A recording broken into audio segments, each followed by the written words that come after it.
1000 orang tua, niscaya akan kucabut Semeru dari akarnya, dan beri aku 10 pemuda, niscaya akan kuguncang dunia. Itu ucapannya Pak Soekarno. Di Orde Lama, ini ada penjelasan tentang Orde Lama. Orde Lama adalah periode pemerintahan pertama Indonesia dari tahun 1945 hingga 1966 yang dipimpin oleh Presiden Soekarno.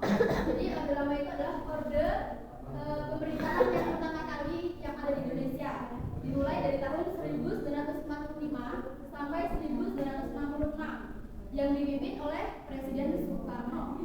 Istilah ini muncul bersamaan dengan era Orde Baru dan digunakan untuk merujuk pada masa pemerintahan Soekarno.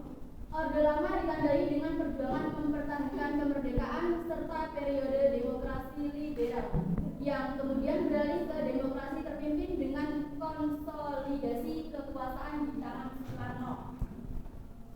Akan menjelaskan tentang kebijakan menarik di masa Orde Lama. Kebijakan ekonomi yang ekonomi terpimpin. Pemerintah memiliki kontrol besar atas sektor ekonomi kunci seperti perkebunan, pertambangan, dan industri berat dengan tujuan menciptakan pembangunan ekonomi yang stabil dan mengurangi kesenjangan.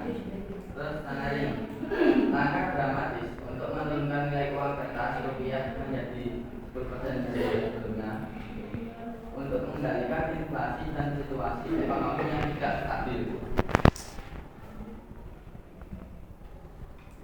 Selanjutnya bidang politik. Yang pertama demokrasi terpimpin. Setelah dekret Presiden 5 Juli 1999, sistem ini menggantikan demokrasi parlementer dan mengonsentrasikan kekuasaan pada presiden. Dua Nasakom.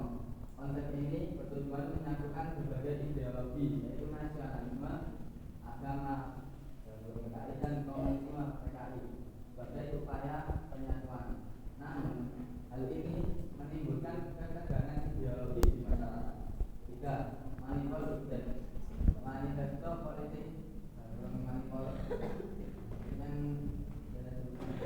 diperluas menjadi objek adalah kesepakatan ideologi yang menjadi dasar negara dan wajib diajarkan di sekolah. 4. Politik mahasiswa. Kebijakan ini mengutamakan citra Indonesia di mata dunia dan menjadi salah satu penyimpangan dalam demokrasi terpimpin.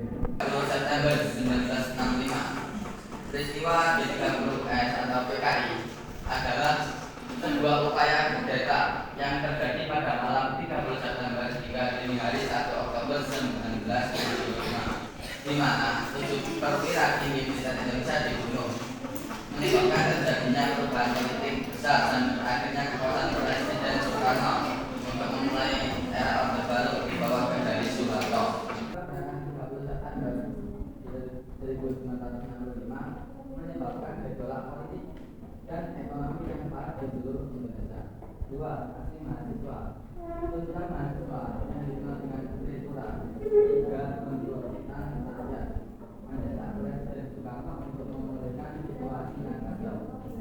Yang ketiga, permintaan Soeharto. Dalam situasi yang memburuk tersebut, Menteri atau Panglima Angkatan Darat Soeharto meminta surat perintah dari Presiden Soekarno untuk mengambil tindakan dan mengendalikan informasi.